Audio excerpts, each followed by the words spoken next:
Las Vegas, Nevada, August 19th, 2016.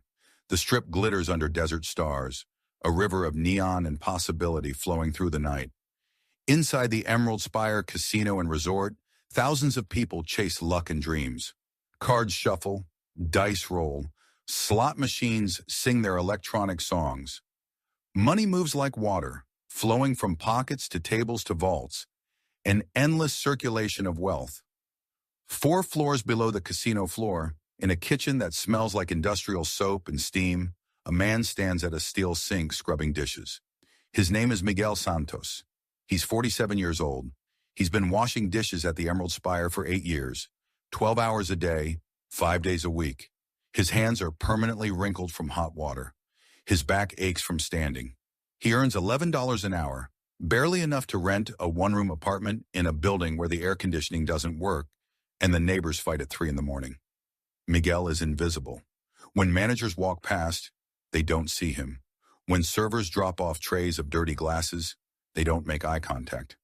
When security guards pass through the kitchen on their rounds, their eyes slide over him like he's part of the equipment. Just another immigrant worker doing the job nobody else wants. But Miguel sees everything. From the service windows that look out onto staff hallways, he can see the cash carts rolling toward the vault 3 times per shift. He can see the maintenance crews replacing security panels and updating biometric locks. He can see the guards changing shifts, the patterns of movement, the rhythms of a machine designed to be unbreakable. And every night, while others clock out and rush home to their families, Miguel stays late. He wipes the same counters over and over, slowly, methodically, watching, learning, understanding. The Emerald Spire Casino is a fortress. 4,000 surveillance cameras, biometric doors, armed guards, computer systems that track every chip, every card, every transaction. The vault is 3 floors underground, protected by 4 layers of security. The cash counting rooms have redundant cameras, motion sensors, and armed personnel. It's designed to be impossible to rob, and for 16 years since the casino opened, nobody has even tried. Nobody except the dishwasher who everyone forgot was watching. Tonight, Miguel Santos is going to do something that will make history. He's going to walk out of the Emerald Spire with $28.3 million. He won't use weapons. He won't hack computers. He'll simply exploit the one vulnerability that billion-dollar security systems always have. They forget about the people who don't matter. Before we get into it, don't forget to like and subscribe, and hit that notification bell to boost this episode. Drop a comment below with your city or country. I'm always curious where viewers are joining from. Miguel Santos was born in Juarez, Mexico in 1969. He grew up poor, the youngest of 6 children. His father worked construction, his mother cleaned houses. Miguel dropped out of school at 14 to help support the family, working odd jobs, washing cars, hauling trash, doing whatever paid. In 1994, at 25 years old, Miguel crossed the border into Texas with nothing but a backpack and $50. He worked his way west, taking jobs in restaurants and hotels, sending money home to his family. By 2000, he'd made it to Las Vegas, a city built on the idea that anyone could get lucky, that fortunes could change overnight. Miguel found work at the Emerald Spire Casino when it opened in 2008. Dishwasher position, minimum wage, night shift. The interview lasted 5 minutes. The manager barely looked at his face, just checked that he had working papers and a clean background. Miguel was hired on the spot. For 8 years, he showed up on time, worked his shift, never complained. He shared his apartment with 2 other workers, sleeping on a mattress in the living room. He sent half his paycheck home to Mexico, where his mother was sick and his sister's children needed school supplies. He lived on rice, beans, and whatever food the kitchen threw away at the end of the night. He was one of thousands of invisible workers who keep Las Vegas running. The people who clean toilets and wash dishes and haul trash while tourists gamble and drink and celebrate. The people nobody thinks about. But Miguel thought about everything. His co-worker, Rosa Martinez, remembers him as quiet but observant. Miguel never talked much, she said in an interview after the heist. He was polite. He smiled, but he was always watching. Sometimes I'd see him staring at nothing, just thinking. I asked him once what he was thinking about, and he said, just watching how things work. I didn't understand what he meant. Another co-worker, James Chen, who worked the kitchen prep station, had a different memory. Miguel was smart, smarter than any of us realized. He'd ask questions about weird things like, why did the power flicker at the same time every Friday night? Or why did security guards always take the same route through the kitchen? Little things that nobody else noticed or cared about. I thought he was just bored. Now I understand he was studying. Miguel's apartment manager, a woman named Deborah Walsh, barely remembered him. He paid rent on time, never caused problems. I saw him maybe twice a year. Quiet guy, kept to himself. When the FBI showed up asking about him, I couldn't even remember what he looked like. Invisible, forgettable, insignificant. That was Miguel's greatest asset. The discovery that would change everything happened on a Tuesday night in March 2015, 17 months before the heist. Miguel was working his usual shift, standing at the sink, scrubbing plates and listening to the kitchen noise around him. Cooks shouting orders, servers complaining about customers, the mechanical hum of the dishwashing machines. At 11:47 p.m., the lights flickered, just for a second, maybe less. The kitchen went dark, then immediately bright again. The dishwashing machine stopped, then restarted. Everyone paused for a moment, looking around, then went back to work. Power blips happened occasionally in a building this size. Nothing unusual. But Miguel noticed something. He was standing near the service window that looked out onto the staff hallway. Through that window, he could see one of the security cameras mounted on the wall. When the power flickered, the camera's red indicator light went off. And when the power came back, there was a delay before the light came back on. Maybe 3 seconds, maybe 5. Miguel kept washing dishes, but his mind was racing. He glanced at the clock. 11:47, he made a mental note. 10 minutes later, he walked to the service hallway during his break. He looked up at the camera. The red light was on now, steady and constant. But for those few seconds after the power flickered, it had been off. Miguel went back to work, but he couldn't stop thinking about it. The next Tuesday, at 11:46 p.m., Miguel positioned himself at the service window. He watched the hallway camera. At exactly 11:47, the lights flickered again. The camera's red light went off. When power returned, there was a delay. This time, Miguel counted. 7 seconds before the light came back on. He waited a week. The following Tuesday, same time, same flicker, same delay on the camera. It was a pattern, a routine power cycling. And during that brief window, at least some of the security cameras weren't recording. Miguel started paying closer attention. He noticed that every Tuesday night at the same time, the backup generator kicked in for routine testing. The main power would cut for a fraction of a second. The generator would take over, then the main power would restore. Standard maintenance procedure for a building this size. But during that transition, something wasn't working correctly. The security cameras lost power for a moment, and when they came back online, there was a gap, a blind spot. Probably just a few seconds, maybe not even enough for anyone to notice, unless you were looking for it. 2 weeks later, Miguel overheard a conversation that confirmed everything. He was cleaning a service area near the security office when 2 guards walked past, talking. One of them was complaining. Every fucking Tuesday, man. System logs show a gap in the footage. IT says it's because of the generator test. Something about the backup battery not being rated for the camera system. They've been saying they'll fix it for like a year. Does anyone care? The other guard asked. Nobody even looks at Tuesday overnight footage unless something happens. And nothing ever happens on Tuesday nights. Dead shift. They walked away still talking. Miguel stood there with his cleaning cart, invisible and forgotten. He just learned that every Tuesday at 11:47 p.m., the security camera system had a predictable blind window, and nobody cared enough to fix it. That night, Miguel went home and couldn't sleep. He lay on his mattress in the living room, listening to his roommates snore, thinking about what he'd discovered. A fortress with a crack in the wall.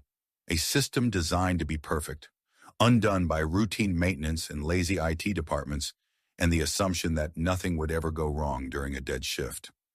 Miguel thought about his mother in Juarez, sick with diabetes, unable to afford proper medicine. He thought about his sister's children who needed school uniforms and books. He thought about 8 years of washing dishes, of being invisible, of watching rich people lose in one hand more money than he'd earn in a year. He thought about the cash carts he saw roll past 3 times a night, each one carrying hundreds of thousands of dollars, sometimes millions, protected by cameras and guards and protocols that assumed no one would ever be smart enough or desperate enough to challenge them. And he thought about that 7-second window when the cameras went blind. 7 seconds wasn't enough time to do anything. Not for one person, not without preparation, not without help. But Miguel had time. He had access, and he had nothing left to lose. Miguel spent the next 6 months studying every detail of the casino's operations. He learned the schedule of every shift. He mapped the routes of every cash cart. He documented which guards worked which posts and when they took their breaks. He learned that the vault operated on a 3-shift system. Morning shift received casino floor deposits. Afternoon shift processed and counted. Night shift transferred excess to armored cars for bank deposits. The most vulnerable moment was during night shift transfers. Between midnight and 3 a.m., carts loaded with cash and high-value chips would be wheeled from various counting rooms down to the vault level. The carts moved through staff corridors, always accompanied by 2 guards, always under camera surveillance, except on Tuesday nights at 11:47 p.m. when the cameras had a 7-second gap. 7 seconds wasn't enough to steal a cart, but it might be enough to redirect one, to swap a routing tag, to send a cart to the wrong location where it could be accessed later. Miguel needed help. He couldn't do this alone, but he also couldn't recruit from outside. Outsiders would draw attention. He needed people who were already invisible. People like him. He started with Thomas Rivera. Thomas was a kitchen porter, 32 years old, from Guatemala.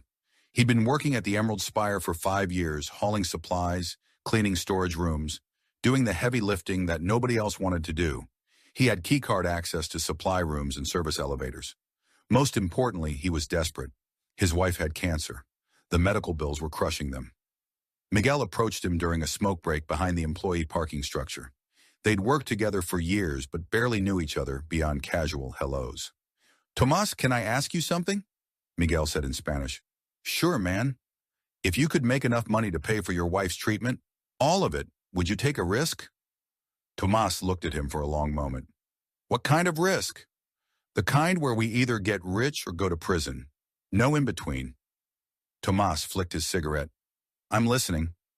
Miguel explained carefully what he'd discovered. The blind window in the camera system, the vulnerability during cash cart transfers, the possibility of redirecting a cart during that 7-second gap. "That's insane," Tomas said. "The security here is designed to stop outsiders," Miguel interrupted. "Not employees, not people they don't see." "You really think we could do this?" "I think we could, but I need help. I need your keycard access. I need your knowledge of the service corridors." Tomas was quiet for a while. Then he asked the most important question. "How much money?" "Millions. Depends which cart we hit. Could be 5 million. Could be 20. "And you think we can just walk out with it?" "If we're smart, if we're careful, if we don't get greedy." Thomas thought about his wife, about the chemo treatments they couldn't afford, about working until he was 70 and still dying broke. "I'm in," he said. The second recruit was Ellie Nguyen. Ellie was a laundry worker, 28 years old, born in the U.S. to Vietnamese immigrant parents. She'd been working at the Emerald Spire for 3 years, washing linens, sorting uniforms, restocking supply carts. She moved through the casino's back corridors like a ghost, unnoticed and unremarkable. What made Ellie valuable was her ability to move freely. Laundry workers pushed carts through staff areas all day and night. Nobody questioned them. They were part of the landscape. Miguel found her in the laundry sorting room during her shift. They'd exchanged maybe 20 words in 3 years. "Ellie, I need to talk to you about something important," he said quietly. She looked up from folding towels. "Okay?" Miguel told her everything. The plan, the risk, the potential reward. He was honest about the danger. He was honest about what could go wrong. "Why me?" Ellie asked when he finished. "Because you're invisible. Because you can move through the casino without anyone noticing. Because you have access to supply carts that look exactly like cash transfer cards from a distance. And you think we can actually pull this off? I think if we do exactly what I've planned, we have a chance. Ellie thought about her student loans, about her parents who'd worked 3 jobs each to send her to college, and how she'd still ended up washing sheets for minimum wage, about the system that crushed people like them while letting others bet millions on the color of a card. How much? She asked. Millions. When? 4 months. I need time to finalize everything. She nodded slowly. I'm in. But if this goes wrong, I never heard of you. Fair enough. The third recruit was Carlos Jimenez. Carlos was a maintenance apprentice, 26 years old, from El Salvador. He'd been working at the Emerald Spire for 2 years, learning electrical systems and HVAC repair. He had access to maintenance closets, electrical panels, and service elevators. Most importantly, he understood the casino's power infrastructure. Miguel recruited him last because Carlos was the most crucial and the most dangerous. If Carlos made a mistake with the power system, they'd all get caught immediately. They met in a maintenance closet during a night shift. Miguel explained the plan, showed Carlos diagrams he'd drawn of the power grid, described exactly what needed to happen. You want me to cause a power surge during the generator test? Carlos said, studying the diagrams. Not a surge, just a temporary interruption. Make it look like a routine maintenance accident, trip a relay, create a flicker that extends the camera blind window from 7 seconds to maybe 2 minutes. 2 minutes? That's a long flicker. Someone's going to notice. Not if it happens during scheduled maintenance. Not if you make it look like equipment failure. Carlos shook his head. Man, this is crazy. You know how much security is here? You know what they do to people who steal from casinos? I know. I also know how much they pay us. I know how long we'd have to work to make what they lose in a single hour at the tables. I know we're invisible to them until we're not. Carlos was quiet for a while. Then he asked, what's my cut? Equal shares. 4 ways. And you really think we can do this? I've been planning for 7 months. I've studied every detail. I've watched every shift. I know where every camera is, every guard rotation, every procedural gap. This can work. Carlos thought about sending money home, about his mother and 3 younger siblings living in a shack with no running water, about working his entire life and never having anything. Okay, he said, I'm in, but we do this exactly how you plan it. No improvising, no cowboy shit. Agreed. For the next 4 months, they prepared. Miguel drew maps of every corridor, timed every guard rotation, documented every cash cart route. Tomas practiced moving through service areas during the critical time windows. Ellie modified a laundry cart to look identical to a cash transfer cart from a distance. Carlos studied the electrical systems until he could trigger a power interruption that looked like routine failure. They met only in person, never on phones. They never discussed details anywhere near cameras. They treated it like a military operation, precise and disciplined.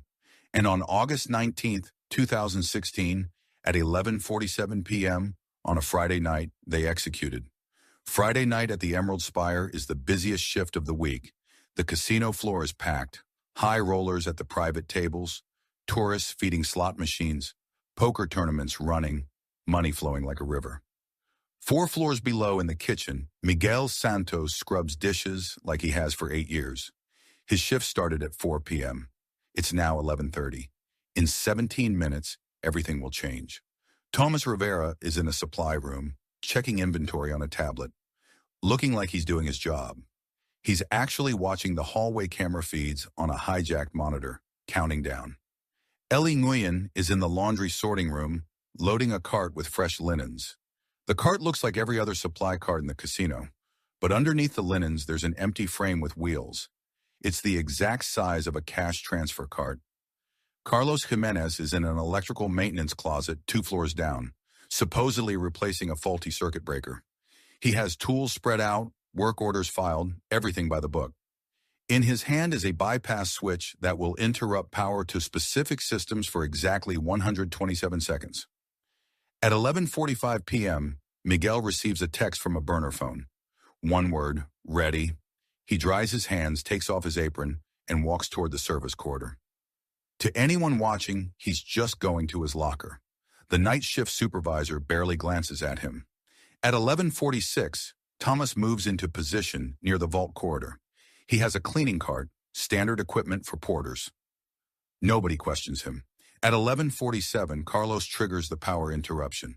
The lights flicker. For a second, the kitchen goes dark. Emergency lighting kicks in, dim and red. Across the casino, slot machines go silent for a moment, then reboot with their welcome jingles. Guests look around, confused, then go back to gambling. It's just a power blip.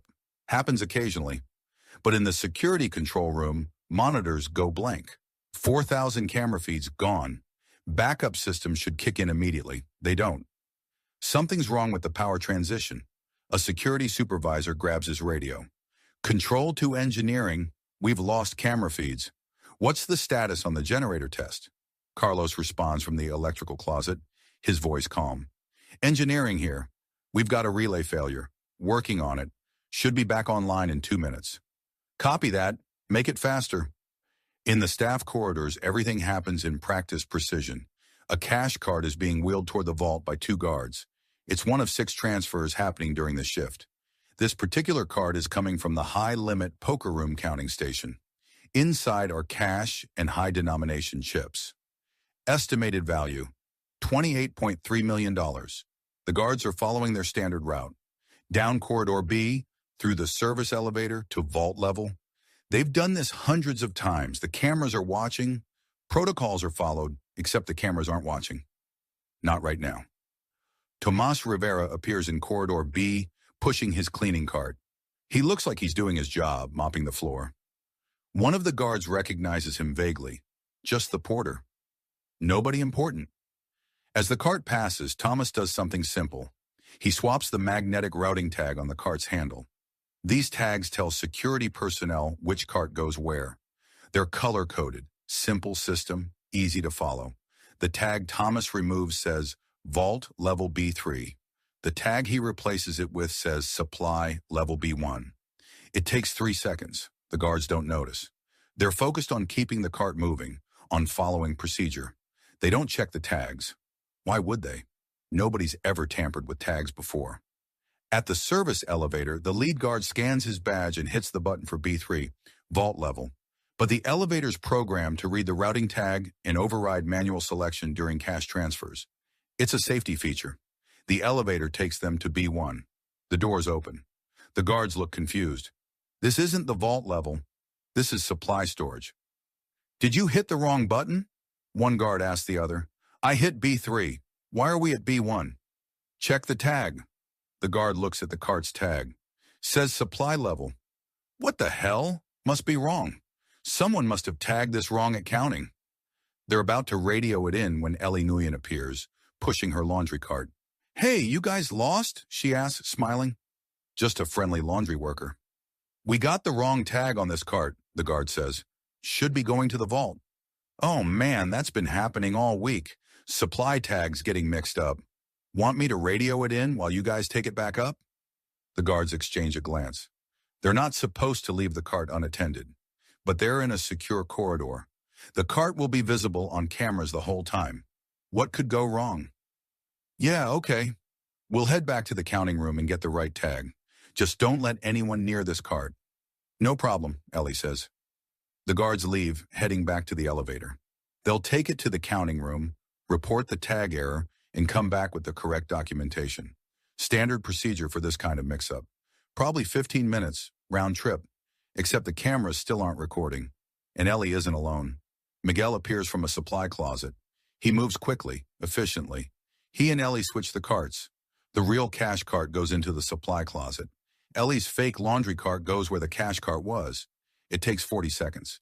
Miguel covers the cash cart with supply crates, boxes of industrial cleaner, and paper towels. To anyone walking past, it looks like stored supplies. Ellie positions her laundry cart in the exact spot where the cash cart was. Similar size, similar shape. In the dim emergency lighting, from a distance, they look identical. At 11:59, exactly 12 minutes after the power interruption, the lights stabilize. The cameras come back online. The security feeds restore. In the control room, supervisors watch monitors flicker back to life. Everything looks normal. No alarms, no alerts. The guards are returning to the supply level corridor. A laundry cart is visible right where they left the cash cart. The guards exit the elevator with new paperwork. They approach the cart. They're focused on the tag, not the contents. One guard attaches the new vault tag. Okay, let's get this where it's supposed to go. They wheel the laundry cart to the vault level. It passes through 2 security checkpoints. Nobody opens it. Why would they? It has the correct tag, the correct escort, the correct route. The cameras show an unbroken chain of custody. The vault clerk accepts it, scans the tag, and directs them to staging area 4. The guards park the cart and leave. The cart will sit there until morning shift, when someone will finally open it and discover it's full of laundry. Meanwhile, Miguel and Carlos are loading the real cash cart into Miguel's 10-year-old Honda Civic in the employee parking structure. They work quickly, transferring sealed cash bags and chip containers into duffel bags. The car's suspension sags under the weight. Thomas and Ellie leave separately, clocking out normally, walking to their cars like any other night. They'll meet at a predetermined location in 3 hours. Miguel is the last to leave. He clocks out at 12:47 a.m. 1 hour after the heist. He nods to the security guard at the employee exit, who barely looks up. Have a good night, Miguel. You too. He walks to his car, gets in, and drives out of the parking structure. Past the security gate, past the cameras, past the guards. Just another invisible worker heading home after another invisible shift. By morning, when the vault clerk opens the laundry cart and realizes what happened, Miguel Santos will be 400 miles away with $28.3 million. The discovery happens at 7:15 a.m. when the morning vault clerk, a woman named Patricia Holmes, opens the cart that was delivered to staging area 4 the previous night. She expects to see sealed cash bags and chip containers. Instead, she sees towels and sheets. What the hell? Patricia says, pulling out a stack of linens. Why is there laundry in a cash cart? Her supervisor, already dealing with a headache and too much coffee, walks over. What's the problem? This cart, it's supposed to be the overnight transfer from the high-limit counting room, but it's full of laundry. The supervisor checks the tag. Check the paperwork. Everything matches. The routing is correct. The timestamps are correct. The guard signatures are correct. But the contents are wrong. He radios security. Within minutes, the vault level is locked down. Within an hour, they've reviewed security footage and discovered that somewhere between the counting room and the vault, a cart was switched. Within 2 hours, they've calculated what was in the missing cart. $28.3 million in cash and high-value chips. Within 3 hours, the FBI is on site. Special Agent Victoria Chen leads the investigation. She's been with the Bureau for 12 years, specializing in casino crimes. She's seen every kind of scheme, employee theft, insider collusion, elaborate cons, but she's never seen anything like this. Walk me through it again, she says to the Emerald Spire's head of security, a former Metro Police detective named Richard Park. Richard pulls up the timeline on his computer. Friday night, 11:47 p.m., we had a routine generator test that caused a power interruption, extended longer than usual due to a relay failure. Cameras were offline for approximately 2 minutes. 2 minutes? That's a long time for a power failure. Maintenance says it was equipment malfunction. The relay they were working on failed during the test. Convenient timing. I thought so too, but the maintenance tech has been with us for 2 years. Clean record. And we reviewed the footage before and after the outage. Everything looks normal, except for the missing cart. Except for that, Victoria reviews the footage. She sees the cart leaving the counting room with 2 guards. She sees it enter the service elevator. Then the cameras go black. When they come back online, the cart is on the supply level with a laundry worker standing nearby. The guards return, attach a new tag, and escort it to the vault. Unbroken chain of custody, everything by the book. The switch happened during the 2-minute window, Victoria says. It had to. That's the only time there's no visual confirmation. But how did they know about the window? And how did they coordinate it? Inside job. Has to be. Someone who knows the building, knows the schedule, knows the protocols. Victoria orders a full employee review. Background checks on everyone who worked that night. Everyone with access to the supply level corridor. Everyone in maintenance. Security and cash handling. The list is long. Over 200 employees worked Friday night shift, but Victoria focuses on a smaller subset. Employees who've been there long enough to understand the system, but not so long that they've built relationships with security. Employees with access to multiple areas. Employees who work during the critical window. The list narrows to 37 people. Then she asks for something specific. Show me employees who worked that night but didn't show up for their next scheduled shift. Security pulls the data. 4 employees didn't show up for work on Saturday. They called in sick or just didn't show. Miguel Santos, dishwasher, 8 years with the company. Tomas Rivera, kitchen porter, 5 years. Eli Nguyen, laundry worker, 3 years. Carlos Jimenez, maintenance apprentice, 2 years. Pull their files, Victoria says, and find them. The FBI locates Thomas Rivera in Houston, Texas, 3 days after the heist. He's staying at a cheap motel on the outskirts of the city, paying cash, using a fake name. Agents knock on his door at 6 a.m. Thomas opens it, sees the badges, and doesn't run. He just stands there, exhausted, like he's been waiting for this moment. Thomas Rivera? Agent Chen asks. Yeah. We need to talk about what happened Friday night at the Emerald Spire. Thomas sits on the bed, head in his hands. The room is bare except for a duffel bag in the corner. The agents open it. It's full of cash, approximately $4 million. You want to tell us what happened? Victoria asks. Tomas talks. He tells them everything. The plan, the power interruption, the cart switch, how Miguel recruited them, how they practiced, how it all came together. Where's Miguel now? Victoria asks. I don't know. We split up right after. That was the plan. Take our shares and disappear in different directions. Never contact each other again. How much did Miguel take? Same as everyone else. About $7 million each. They find Elliot Nguyen in Seattle 2 days later. She's rented an apartment under her real name, which makes it easy. She's already spent $100,000. New furniture, new car, new clothes. She's not good at hiding. When agents arrive, Ellie cooperates immediately. She confirms Thomas's story. She describes the plan in detail. She turns over $5 million that she hasn't spent yet. Miguel Santos, Victoria says. Where is he? I don't know. We were supposed to separate and never talk again. He said it was safer that way. Carlos Jimenez is found in Phoenix, Arizona. He lasted a week before getting caught trying to buy a house with cash. The real estate agent got suspicious and called the police. Carlos is arrested with $6.2 million in his possession.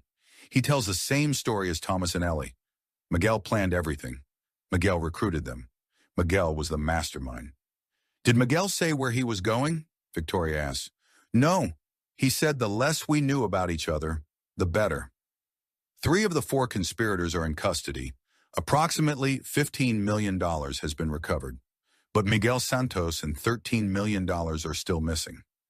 Victoria returns to Las Vegas and reviews Miguel's file. 8 years at the casino.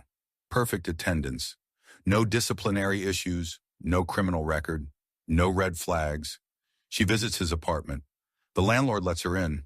The room is empty, cleaned out, no furniture, no clothes, no personal items, just bare walls and worn carpet. When did he move out? Victoria asks. I don't know, the landlord says. I haven't seen him in a week. He always paid cash on the 1st. Rent's due again in 3 days. Victoria talks to Miguel's roommates. They say Miguel left Sunday morning, said he got a job in another city, packed his car and drove away. They didn't think anything of it. People came and went all the time. She talks to his co-workers at the Emerald Spire. They remember him as quiet, polite, forgettable. He was just there, you know, one cook says. He did his job, never caused problems. I worked next to him for 6 years and I couldn't tell you anything about him.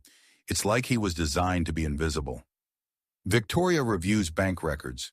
Miguel had 1 checking account. Never more than $800 in it. He cashed his paychecks at a check cashing place, paid bills in cash. No credit cards, no loans, no financial footprint. She reviews his call records. A flip phone with 1 number. He called it twice a month, always to Mexico, always for 5 minutes. Victoria has the number traced. It belongs to a woman named Maria Santos in Juarez, Miguel's mother. Agents interview her. She's elderly, sick with diabetes. She says Miguel called every month to check on her. He sent money when he could. She hasn't heard from him since 2 weeks ago. Did he say anything unusual the last time you talked? He said he was coming home soon, that he'd saved enough money, that he could take care of us now. Did he say where the money came from? I assumed his job. Miguel is a hard worker. Victoria has agents watch the mother's house. Miguel never shows up. She checks border crossings. No record of Miguel Santos entering Mexico. She checks airports, bus stations, car rentals. Nothing under his name. She issues a nationwide alert. Miguel's photo is sent to every law enforcement agency in the country. Airports, border patrols, traffic cameras. Weeks pass. Nothing. Miguel Santos has vanished. The trial for Thomas Rivera, Eli Nguyen, and Carlos Jimenez is straightforward. All three plead guilty to conspiracy to commit theft and money laundering. Tomas gets 8 years in federal prison. Eli gets 6. Carlos gets 7. They all agree to testify against Miguel if he's ever caught, but Miguel isn't caught. The FBI keeps the case open. His photo remains on wanted lists. Tips come in occasionally. Someone thinks they saw him in Los Angeles. Someone else in New York. All the leads go nowhere. Victoria Chen works the case for another year before moving on to other assignments, but Miguel Santos stays in her mind. The invisible man who planned the perfect heist. What bothers me, she tells a reporter who's writing a book about the case, is that he was right there the whole time. 8 years he watched us. He studied us. He learned our systems, and we never saw him. We looked right through him because we thought people like him didn't matter. The Emerald Spire Casino overhauls its security completely. New cameras, new protocols, new routing systems. The power grid is upgraded so generator tests never interrupt surveillance. The 2-minute vulnerability is eliminated. But the damage is done. The story dominates the news for months. Dishwasher outsmarts casino security. The invisible heist. How 20 of his $1 million walked out the door.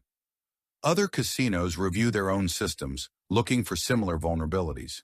The entire industry learns a hard lesson. The biggest threat isn't sophisticated criminals with high-tech equipment. It's the people you don't see. The ones who clean your bathrooms and wash your dishes and haul your trash. The ones who watch and learn and wait for their moment. 5 years pass. Miguel Santos is never found. The FBI officially classifies the case as inactive, though it remains open. The $13 million he took is never recovered. Some investigators think he died, overdosed on the stress, had a heart attack, got killed by someone trying to steal his money. Some think he's living in Mexico under a different name, supporting his family, staying invisible like he always has. But the most likely theory, the one Victoria Chen believes, is simpler. Miguel Santos is somewhere in America, living a quiet life, working a minimum wage job, looking like he doesn't matter. He's learned that being invisible is the best disguise. He'll never be flashy. He'll never draw attention. He'll just exist in the margins, forgotten by everyone who looks at him. Because that's what Miguel understood better than anyone. The world doesn't see poor people. It doesn't see immigrants. It doesn't see the ones who serve food and clean toilets and wash dishes. They're part of the landscape, invisible. And invisible people can do remarkable things when no one's watching. The only trace Miguel left behind was a note written on a paper napkin found in his empty apartment by FBI agents. The note said, "The house never loses unless it forgets who's cleaning the tables." It wasn't signed. It didn't need to be. Miguel Santos had made his point. He'd spent 8 years being invisible, being forgotten, being treated like he didn't matter. And in 2 minutes, he'd taken $28 million from the most secure casino in Las Vegas. Not with violence, not with technology, just with patience and observation and the understanding that every system has a weakness, the people it doesn't see.